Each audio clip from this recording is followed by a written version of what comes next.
Cine Recap PH. Maligayang pagbabalik sa Cine Recap PH. Warning, spoilers ahead. Ating tutunghayan ngayon ang dalawang dating sundalo na nagtulungan para iligtas ang mga manggagawa ng kumpanyang oil refinery mula sa mga mersenaryo. Ang pelikulang ito ay ipinalabas ngayong 2023 na pinamagatang Hidden Strike. Bago tayo magpatuloy, paki-like ang video at mag-subscribe na din sa channel na ito. Maraming salamat. Isang private security company na nagmula China ang nagboluntaryong magpunta ng Middle East. Pinamumunuan ng grupo ni Lu Feng, dating Special Force upang ilikas ang mga sibilyang empleyado ng isang Chinese oil refinery na naipit sa pag-atake ng mga mersenaryo. Sinundo sila ni Professor Cheng ang head ng oil refinery para talakayin kay Lu Feng ang panggugulo ng mga mersenaryo sa kumpanya. Ito naman si Chris Van Horn, dating US Marine na ngayon ay naninirahan na sa isang maliit na nayon sa Middle East.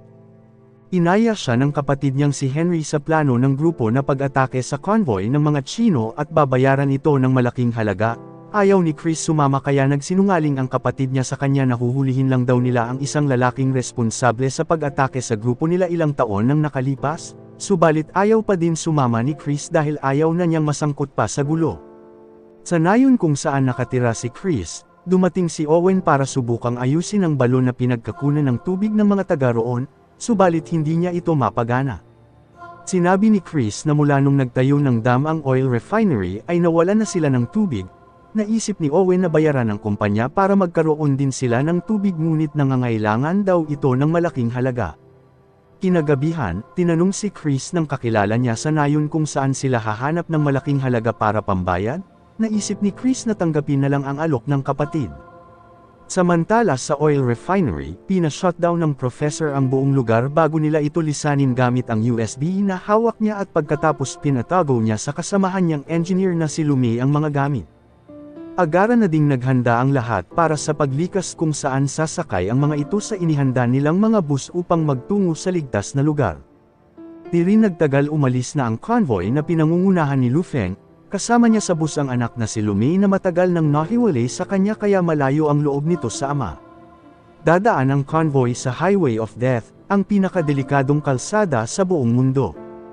Habang binabaybay nila ang kalsada nakita ni Lu Feng na may sasakyang nakaharang sa daraanan nila. Mabilis niyang pinatakbo ang bus at binunggo ang mga sasakyan upang hindi sila matamaan ng pampasabog. Nang makita ni Lu Feng ang anak na natatakot, sinabi niya sa anak na kaya nagpunta siya para protektahan ito. Ayaw maniwala ni Lu Mei dahil kaya raw naroon ang ama para sa paglikas ng mga sibilyan. Malalim ang galit ni Lu Mei sa ama dahil noong mga panahon na nasa ospital ang ina ay hindi ito nagpakita. Pinaintindi ni Lu Feng na kinailangan siya ng bayan para sa isang misyon. Ayaw tanggapin ni Lu Mei ang paliwanag ng ama dahil ang alam niya inabandona sila nito. Maya-maya pa habang patuloy sila sa biyahe may sandstorm sa daraanan nila. Hinala ni Lu Feng na hindi normal ang sandstorm dahil bago sila umalis nasa maayos ang panahon. Pagpasok nila sa sandstorm bigla na lang nawalan si Lu Feng ng komunikasyon sa mga kasamahan sa ibang bus. May nakita ding kahina-hinalang sasakyan si Lu Mei sa labas ngunit bigla na lang itong naglaho kaya hindi na nila ito pinansin pa. Wala silang kaalam-alam na inatake na ng mga mersenaryo ang ibang kasamahan nilang bus at di nagtagal ay nakuha ito ng mga mersenaryo. Nang makalabas na sila ng sandstorm, huminto na muna si Lu Feng at tinipon ang mga kasamahan dahil sa pagkawala ng kanilang komunikasyon, doon na pag-alaman niyang dalawa sa mga bus nila ang bigla na lang nawala. Agarang tumawag si Lu Feng ng tulong sa mga kasamahan na nasa helikopter upang hanapin ang nawawalang bus. Kinausap niya rin ang anak para samahan siya sa paghahanap dahil may alam ito sa mga lugar doon. Pagdating ng helikopter agarang sumakay ang mag-ama at sinimulang maghanap, doon napatunayan ni Lu Feng na tama ang hinala niyang hindi totoo ang sandstorm nang makita nila na kagagawan lang ito ng tao gamit ang makina ng jet. Tinagtagal na tagpuan nila ang isa sa mga bus na nawawala. Nalaman ni Lu Feng na inatake daw pala ang mga ito ng mga mersenaryo. Tinawagan niya ang kasamahan para allocate ang isa pang nawawalang bus. Samantala nakita ng isa pang kasamahan nilang helikopter ang hinala nilang mga mersenaryo na umatake sa kanila. Nang subukan nila itong habulin ay mabilis lang itong napabagsak ng grupo ni Chris. Di rin nagtagal, natagpuan na din nila Lu Feng ang isa pang nawawalang bus. Nang suriin niya ito ligtas na naroon sa loob ang mga kasamahan, ngunit napag-alaman niya na 5 sa mga ito ay dinukot ng mga mersenaryo kabilang ang professor. Nang makabalik din ng hideout sila Chris, naghinala itong may nag-utos lang sa kanila kaya inalam niya sa kapatid kung sino ang nag-utos sa kanila. Biglang lumabas si Owen at doon nalaman niyang ito ang nagplano ng lahat sa pagdukot sa mga Chinese national. Kinausap ni Owen si Chris patungkol sa mga balak niya na maaari nilang ikakayaman, subalit walang pakialam si Chris dahil ayaw niyang mad-awit sa mga ganong gawain at binalak na umalis na. Sinubukan naman itong pigilan ng kapatid ngunit ayaw talaga ni Chris at sinabihan niya na lang ang kapatid na mag-aantay ito sa bayad niya. Pag-alis ni Chris, pinatay ni Owen si Henry dahil mas interesado siya sa kapatid nito para sa kanilang plano. Sa ibang eksena habang patuloy na hinahanap ni Lu Feng ang mga dumukot sa professor, nakakita ito ng isang sasakyan, hinala ni Lu Feng na isa ito sa dumukot sa professor kaya pinasundan niya ito sa piloto. Kinalaunan ng marating ni Lu Feng ang isang nayon, naabutan niya doon ang hinala niyang lalaki na may kinalaman sa pag-atake sa kanilang convoy, inalam niya kung saan nila dinala ang mga kababayan niya, itinatanggi ni Chris ang paratang sa kanya hanggang sa magkainitan ang dalawa, buti na lang napigilan ito ng batang kalaro ni Chris kaya umiwas na din si Lu Feng dahil sa mga bata sa paligid. Umalis din kaagad si Chris para kunin ang perang ibabayad sa kanya ng kapatid. Sinundan naman ito ni Lu Feng na nagmamasid lang sa nayon. Pagdating ni Chris sa lugar na pagkikitaan nila ng kapatid, naabutan niya na lang ito sa loob na wala ng buhay. Napansin niya rin na may sumusunod sa kanya kaya pagdating ni Lu Feng sa lugar na paghandaan na ito ni Chris at naglaban ang dalawa. Ibinintang ni Lu Feng kay Chris ang pagpatay sa mga kababayan niya, ngunit pilit pa rin itong itinatanggi ni Chris at sinabi niyang pinatay din nila ang kapatid niya. Bigla namang may dumating na mga kalalakihan, nabunot ng dalawa ang pin ng pinag-aagawan nilang granada kaya agarang umalis ang mga ito. Hinala ni Lu Feng na babarilin sila ng mga ito, ayaw namang maniwala ni Chris kaya nang silipin nila ang mga kalalakihan ay doon na sila pinaulanan ng bala kaya agarang nagtago ang dalawa. Nagkasundo din muna ang dalawa na magtulungan para gumanti sa mga namamaril sa kanila gamit ang mga nakuha nilang granada.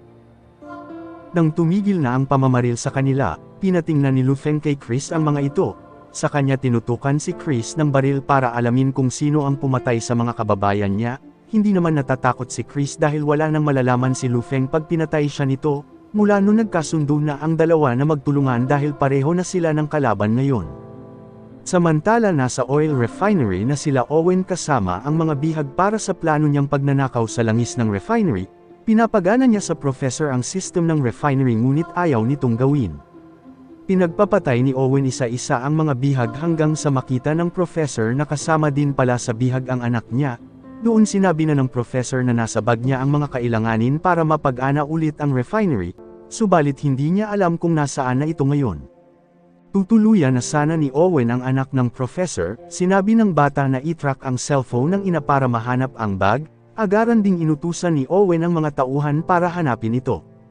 Sa mga oras na yun isinama ni Chris si Lu Feng at ang anak sa nayon para makilala ang itinuturing na niyang pamilya. May tumawag kay Lu Mei na pinagtakhan niya dahil pinatayan din siya nito. Ligtas ding nakarating ng safe zone ang mga kasamahan ni Lu Feng. May nakita naman si Chris na isang kwaderno, kinuha niya ito at dinala sa labas para magbasa. Inakala niyang may namamagitan kay Lu Feng sa kasamahan nito. Inihambing niya ang sarili na mas bagay daw silang dalawa. Sinabi ni Lu Feng na anak niya ang kasama niya kaya nagulat si Chris. Nakita niya din ang litrato niya na hawak ng anak kung saan karugtong ito ng litratong dala-dala niya. Habang nag-uusap ang dalawa nakarinig sila ng mga pagtahol ng aso, dumating pala ang mga mersenaryo sa nayon para hanapin ang bag. Naghiwalay si Chris at Lu Feng upang harapin ang mga kalaban, subalit sa dami ng mga mersenaryong kakaharapin nila hindi nila kakayanin ang mga ito. Para makaligtas naisip ni Chris na ibigay na sa mga ito ang cellphone na hawak ni Lu Mei dahil alam niyang ito ang kailangan nila, nagsidatingan din ang mga taga-nayon upang tulungan si Chris harapin ang mga armado. Sinabi ng namumuno sa mga mersenaryo na hinahanap daw nila ang isang bag. Pinuntahan ni Chris si Lu Mei at kinuha ang hawak nitong bag saka ibinigay sa kanila, agaran ding umalis ang mga mersenaryo matapos makuha ang pakay. Galit na galit naman si Lu Mei sa ginawa ni Chris, nagpaliwanag si Chris na tinuturing na niyang pamilya ang mga taga-nayon kaya ginawa niya lang ang nararapat upang protektahan sila. Kinabukasan tinanong ni Chris si Lumei kung anong importante sa bag niya, naglalaman daw ito ng USB at password na magpapagana sa refinery na naglalaman ng milyon-milyong bariles ng langis. Hindi nag-alala si Chris dahil nangangailangan daw iyon ng maraming truck para makuha ang mga langis. Sinabi ni Lumei na mayroong underground network ang refinery palabas ng baybayin, naisip nila na ito ang gagamitin ng mga mersenaryo para makakuha ng maraming langis sa mabilisang oras gamit ang mga barko. Balak ni Chris na pigilan si Owen sa binabalak kaya agarang kumuha ito ng masasakyan para makapunta sa refinery. Samantala nakuha na ni Owen ang bag na naglalaman ng USB, agaran niyang pinabuksan sa professor ang refinery at di rin nagtagal matagumpay nila itong napag-ana.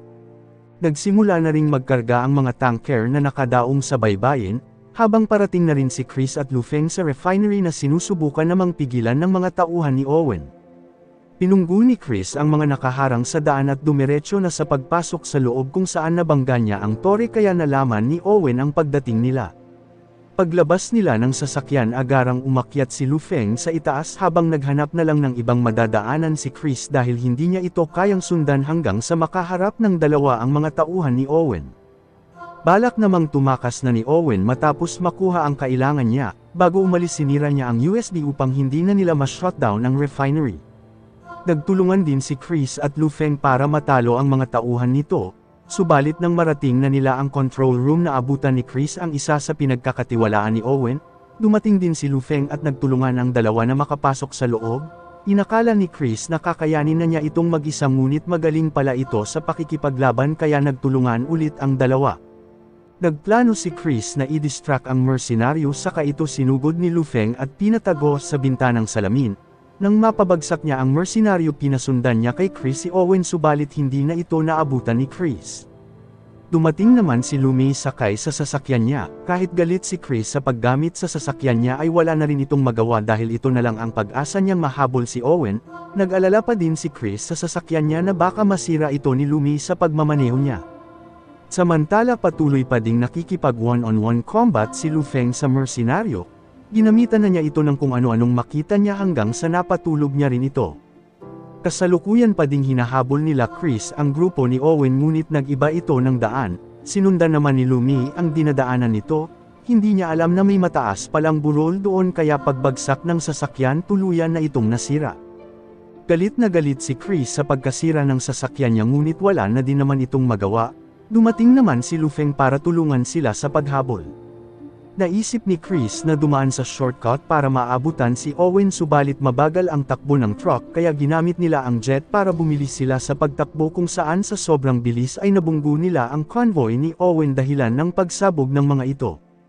Nakaligtas pa din si Owen at sinubukang tumakas, ayaw na rin umandar ng sasakyan nila kaya gumawa si Chris ng paraan para mapatakbo ang sasakyan gamit pa din ang jet sa likuran nito.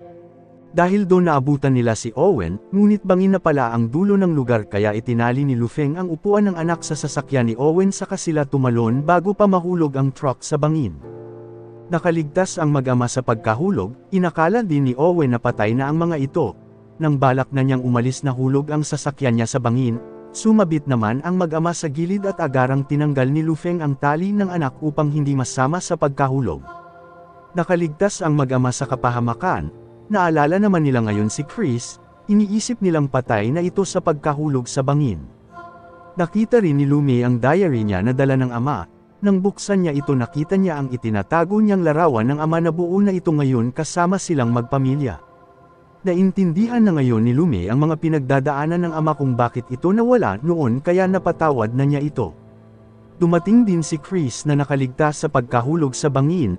Masayang-masaya ang mga ito na nakaligtas pala sila lahat. Matapos ang mga nangyari, napigilan ng mga tauhan ni Lu Feng ang mga tanker sa pagnanakaw ng langis, natupad din ni Chris ang pangarap niyang magkatubig sa nayon sa tulong ni Lu Feng at Lumei.